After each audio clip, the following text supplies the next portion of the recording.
Hello everyone, thank you so much for joining again. Today we are talking about financial distress and bankruptcy cost.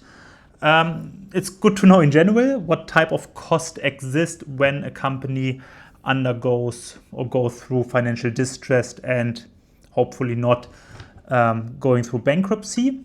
I will go through the main items, but then also there's another video out there when we talk about capital structure, which debt equity portion and structure is best and most efficient for the company.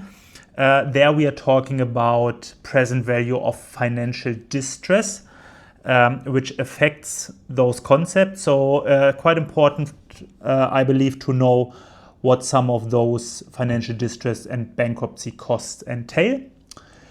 In general, we have two areas. The first area is financial distress, and this is the period before legal bankruptcy occurs. Before legal bankruptcy occurs, a firm usually enters a period of financial distress during which the company's ability to meet financial obligation is impaired. And there are some indirect costs, because at this time the company does not need to pay any legal fees or any auction fees, which we'll discuss later, but there are some indirect costs because the company is in this distress period. What type of indirect costs do we usually see? We see first creditors withholding refinancing, which means it's the inability to meet debt payments, which results in creditors refusing to refinance or renew loans, further limiting liquidity.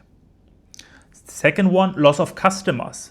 If there are rumors or news of financial instability, then it actually discourages customers from engaging with your firm due to concerns about service disruptions or unfilled obligations. Same applies for suppliers. They may think about, hey, if we work with this company, maybe they are not able to pay us. So, or maybe you as a supplier, you increase your payment terms and say, we only ship those products once you pay up front because we don't want to take any risk. So there is an effect on the supplier side as well, whether it is loss of suppliers or whether the terms will become more negative from the company perspective.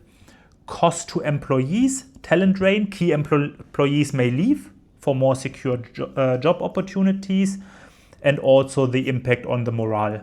Job insecurities lowers employee motivation and so on. So that's why we call it indirect cost. There's no price tag yet, but it's something the company needs to be aware and will potentially realize. Fire sale of assets, again, to pay off urgent debts.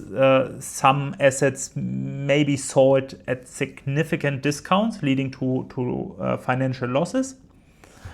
Restricted investments. Management may then focus on short-term survival rather than long-term investments, which could further damaging future growth potential. And increased cost of capitals because the investors in the company and creditors demand higher returns due to the perceived higher risk, increasing cost of borrowing. Yeah, so this is all some elements of financial distress costs, indirect cost. You can measure them. Some of them are a bit harder to measure, but for sure you can calculate a price tag for each. The second area, and here we are talking about real bankruptcy cost. Once a firm is forced into legal bankruptcy, it incurs direct cost associated with resolving its obligations, restructuring, or liquidation. First one, legal fees is clear.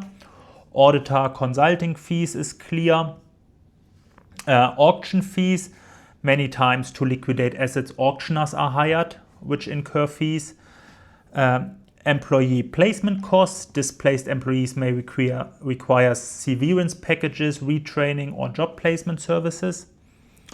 Trustee or administration fee. In some jurisdictions, a bankruptcy trustee or court-appointed administrator oversees the process, and the fees are quite significant.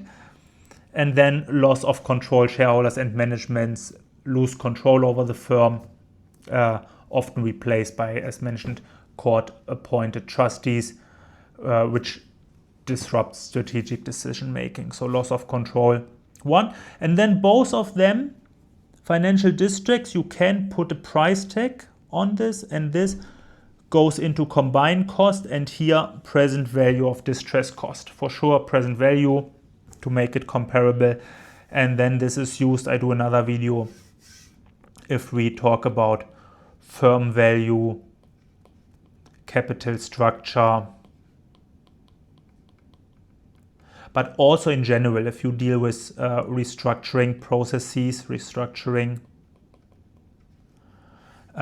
etc., then it's quite good to know and be aware of some of those costs.